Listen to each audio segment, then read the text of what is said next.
మనం తుల్యాభవాని దర్శనం చేసుకొని అక్కడ నుంచి తిరుగు ప్రయాణము పండర్పూర్కి బయలుదేరడం జరిగింది. మనము పండర్పూర్కి వెళ్ళాలంటే తుల్యాభవన్ నుంచి బస్సులు లేకపోవడం వల్ల మళ్ళీ సొల్లపూర్ నుంచి వచ్చేసి అక్కడ నుంచి పండర్పూర్కి బయలుదేరడం జరిగింది. మీకు కనబడుతుంది ఇది తుల్యాభవన్ నుంచి సొల్లపూర్కి వెళ్ళే రోడ్డు మార్గంలో ఎగ్జాక్ట్లీ 2 o'clock మేము సోలాపూర్లో దిగడం జరిగింది. మనం వచ్చేసి ఇప్పుడు సోలాపూర్ బస్ స్టాండ్లో దిగడం జరిగింది. ఇక్కడ నుంచి మనం పండర్పూర్ బస్సు వెళ్ళడం జరుగుతుంది. ఇక్కడ నుంచి 114 kilometers ఉంటుంది. మనకు వచ్చేసి ఛార్జ్ వచ్చేసి 150 rupees ఛార్జ్ తీసుకోవడం జరిగింది. ఇక్కడ నుంచి మనకు 2 hours లేదా 2.5 hours జర్నీ పడుతుంది. మనం ఇక్కడ నుంచి ఎగ్జాక్ట్లీ 4 o'clock మనం పండర్పూర్లో దించడం జరిగింది. మనకు పండర్పూర్ ఇది వచ్చేసి బస్ స్టాండ్. ఇది పూర్తి వ్యూస్ పండర్పూర్ బస్ స్టాండ్ యొక్క వచ్చి ప్లాట్ఫామ్స్. సో ఇక్కడ నుంచి మనకు టెంపుల్ వచ్చేసి కరెక్ట్ ఎగ్జాక్ట్లీ 2 kilometers ఉంది.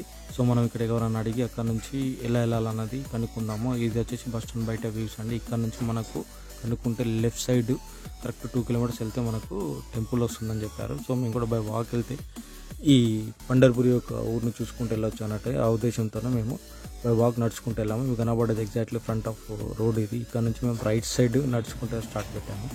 ఇక్కడ నుంచి స్ట్రైట్ వెళ్తే మళ్ళీ బస్ స్టాండ్ వస్తుంది.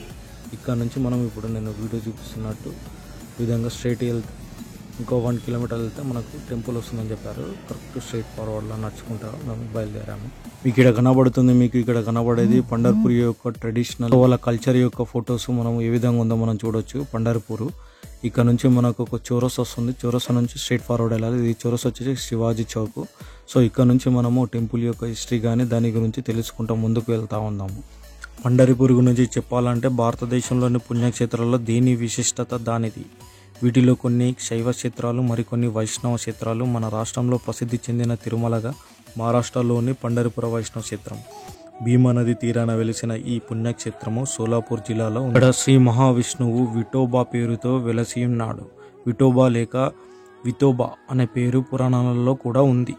మన దేశంలో ఉన్న శ్రీ పాండురంగ స్వామి క్షేత్రాలలో ప్రాముఖ్యమైనదిగా విరజిల్లుతున్న దివ్యక్షేత్రమే పండరిపురము. శ్రీ విష్ణువు మరో రూపమే మహారాష్ట్రలోని పండరిపురంలో కొలువైన పాండురంగడు. అలాగే ఓం నమో పాండురంగాయ, ఓం నమో పుండరిక వర్మాయ, ఓం నమో నారాయణాయ, ఓం నమో అశ్రుత జానరక్షాయ అంటూ శ్రీ పాండురంగ స్వామి వారు లీలా విశేషాలతో పునీతులైన పుణ్యక్షేత్రం పండరిపురం. మీకు దూరాన ఒక గోపురం కనబడుతుందండి, అది వచ్చేసి పాండురంగ స్వామి టెంపుల్ అండి. ఇది వచ్చేసి మనం ఎగ్జాక్ట్లీ బ్యాక్ సైడ్ టెంపుల్కి బ్యాక్ సైడ్ ఉన్నాము. మనం ఫ్రంట్ సైడ్ వెళ్ళాలి. ఇవన్నీ మీకు షాపింగ్ కాంప్లెక్స్ కనబడుతున్నాయి. మనకు బస్ స్టాండ్ నుంచి ఇక్కడికి 1.5 నుంచి 2 kilometers కరెక్ట్ ఉన్నదండి. శ్రీ పాండురంగ స్వామి వారిని విఠలుడు అని కూడా పిలుస్తారు. శ్రీ మహావిష్ణువు తన భక్తుడైన పాండరికుడిని మోక్ష సిద్ధిని ప్రసాదించడానికి గాను ఇక్కడ ఈ పండరిపుర క్షేత్రంలో పాండురంగడుగా అవతరించడానికి పురాణాల ద్వారా మనకు తెలుస్తుంది. ఇప్పుడు కరెక్ట్ మనము టెంపుల్ బ్యాక్ సైడ్ ఉన్నామండి. ఇది వచ్చేసి టెంపుల్ యొక్క గోపురము. మనము ఇక్కడ నుంచి ముందు సైడు అంటే ఈస్ట్ సైడ్ వెళ్ళాలి. మీకు కనబడుతున్న వేగుండా మనం ముందుకు వెళ్ళడం జరుగుతుంది. ఇది వచ్చేసి టెంపుల్ యొక్క ముందు భాగము, ఈస్ట్ ఫేసింగ్ అండి. ఇది వచ్చేసి పండరిపురం యొక్క పాండురంగ స్వామి యొక్క టెంపుల్ యొక్క ఇది కాంప్లెక్స్ అండి. మనము కాంప్లెక్స్ గుండానే మనము లోపలికి దర్శనం చేసుకోవడానికి వెళ్ళాలి. స్థల పురాణం ప్రకారం శ్రీకృష్ణుడు భక్తుడి కోసము కొలువైన క్షేత్రమే పండరిపురము.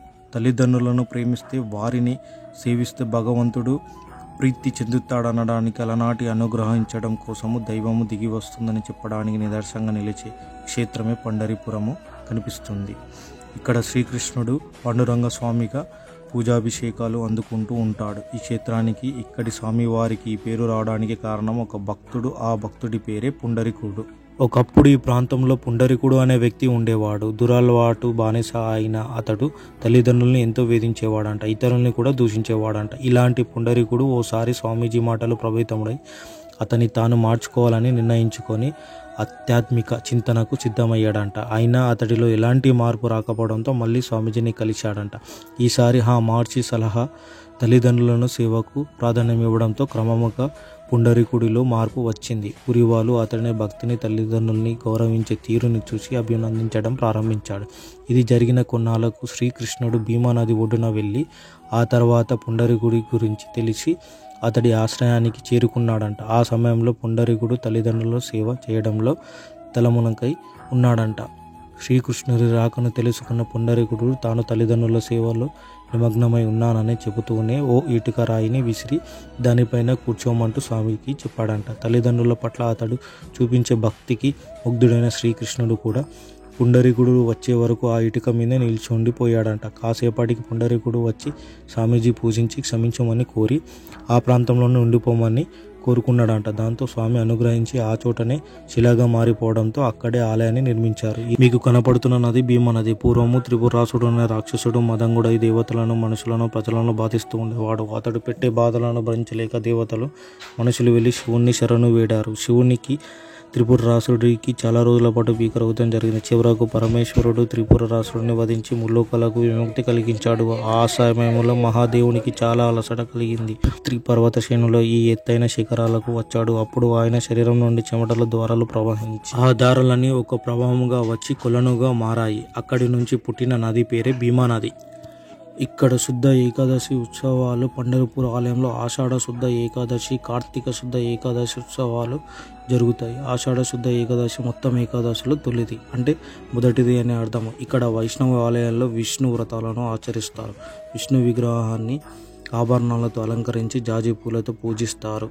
పవలింపు సేవ చేస్తారు. కీర్తనలు పాడతారు. చంద్రభాగ నది తీరాన పండరిపురము కొలువైన విఠలురి వైభవము తొలి ఏకాదశి నాడే మనము చూడాలి. ఈ తిథి నాడు గొప్ప ఉత్సవం జరుగుతుంది. ఆషాఢ శుద్ధ ఏకాదశినే శయనకై దశి అని అంటారు.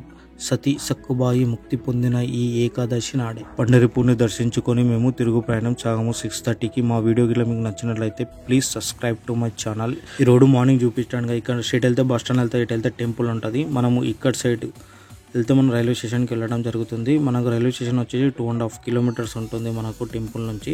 సో మేము కూడా అది కూడా బై వాక్లని వెళ్ళడం జరిగింది. మాకు ట్రైన్ వచ్చేసి 6:30కి ఉంది. నుంచి సోలాపూర్ వెళ్ళి సోలాపూర్ నుంచి 10 o'clock మేము హైదరాబాద్ వెళ్ళడం జరిగింది. టోటల్గా 1 డేలో తుల్జాపూర్ అండ్ పండల్పూర్లో దర్శనం చేసుకోవడం జరిగింది. ఈ వీడియో ఇట్లా అందరికీ నచ్చినట్టు అని అనుకుంటున్నాను. అందరికీ జై శ్రీరామ్. ఈ ట్రిప్ యొక్క డీటెయిల్స్ తెలుసుకోవాలనుకుంటే మాకు కామెంట్ రూపంలో టైప్ చేయండి.